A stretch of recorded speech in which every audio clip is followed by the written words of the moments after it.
நக்சல்களுக்கு முடிவு கட்டிய மோடி தலைமையிலான அரசு சுதந்திர காற்றை சுவாசிக்க வைத்த பெருமை அடித்து சொன்ன அமித்ஷா.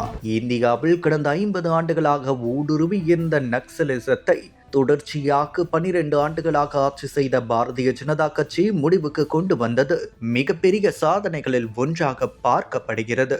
வெளிநாட்டு அச்சுறுத்தல்களை இந்தியா சந்தித்த போதிலும் கடந்த 50 ஆண்டுகளாக இந்தியா உள்நாட்டிலிருந்து ஒரு மறைமுக போராட்டத்தை எதிர்கொண்டது மிகப்பெரிய பாதிப்பை ஏற்படுத்தி வந்தது. இது இந்தியாவின் எதிரிகளான பாகிஸ்தான் மற்றும் சீனாவின் ஆதரவுடன் நடந்த ஒரு பிரதிநிதி போராகும். மேலும் அர்பன் நக்சல்கள் எனப்படும் ஒரு அமைப்பு உள்நாட்டு நக்சலிசத்தை பாதுகாத்தது.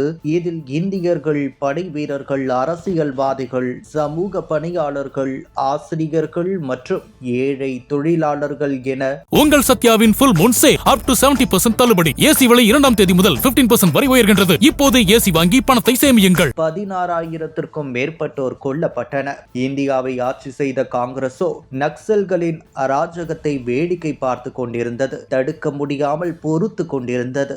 ஆனால் பாஜக அரசோ அதனை வேரோடு பிடுங்கி எறிந்து அதனை முற்றிலும் ஒழித்து கட்டியது. கடந்த 2014க்கு முன் காங்கிரஸ் ஆட்சியின் போது ஆயுதம் ஏந்திய மாவோயிஸ்டுகளை தவறாக வழி நடத்தப்பட்ட இளைஞர்கள் என அழைத்து அவர்களை பல்கலைக்கழக கருத்தரங்குகளில் புகழ்ந்தது. மேலும் பாதுகாப்பு படைகள் திட்டமின்றி, நவீன தொழில்நுட்பமின்றி, ஆதரவின்றி, தெளிவான உத்தரவுகளின்றி அடர்ந்த காடுகளுக்கு அனுப்பப்பட்டன. இதனால் அவர்கள் மாவோயிஸ்டுகளால் கொல்லப்பட்டனர்.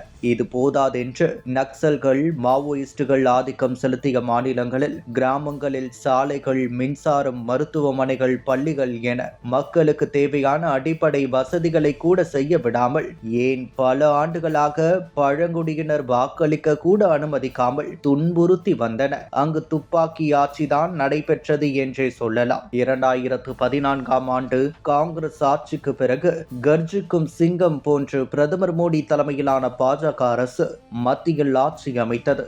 அப்போது பல்வேறு விதிகளை மாற்றி அமைத்தார். குறிப்பாக சொல்ல வேண்டுமெனில் வன்முறையும் பேச்சுவார்த்தையும் ஒன்றாக இருக்க முடியாது. பயங்கரவாதிகளுக்கு இனி மன்னிப்பு கிடையாது என தெரிவித்தார். அப்போது செயல்படுத்தப்பட்ட மாஸ்டர் பிளானில் உள்துறை அமைச்சர் அமித்ஷா சமதான் என்ற கொள்கையை அறிமுகப்படுத்தினார். முதன்முறையாக பயங்கரவாதிகளுக்கு சரணடையுங்கள் அல்லது அழிக்கப்படுவீர்கள் என கருணை காட்டப்பட்டது. பின்னர் முக்கிய படைகள் மூலமும் உறுதியான அரசியல் ஆதரவுடனும் இந்தியாவின் ஒவ்வொரு பகுதிகளுக்கும் மீட்டெடுக்கப்பட்டன. அதன் விளைவுகள் சிவப்பு வழித்தடத்திலிருந்து வளர்ச்சி வழித்தடமானது. காங்கிரஸ் ஆட்சி செய்த 2013ஆம் ஆண்டு 126ஆக இருந்தது. பாஜக ஆட்சிகள் 10க்கும் குறைவாக மாறியது.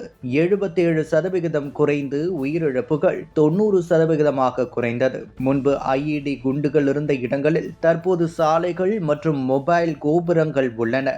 நக்சல் நீதிமன்றங்கள் இருந்த இடங்களில் இப்போது எக்லவ்யா பள்ளிகளாக மாறியுள்ளன. முன்பு வாக்குச்சாவடி கூட இல்லாத கிராமங்களில் இன்று அதிக அளவில் வாக்குப்பதிவு நடைபெறுகிறது. இப்படி நக்சல்களை முற்றிலும் ஒழித்து அவர்கள் ஆதிக்கம் செலுத்திய கிராம மக்களுக்கு சுதந்திர காற்றை சுவாசிக்க வைத்த பெருமை பிரதமர் மோடி தலைமையிலான பாஜக அரசு மட்டுமே என்பது குறிப்பிடத்தக்கது.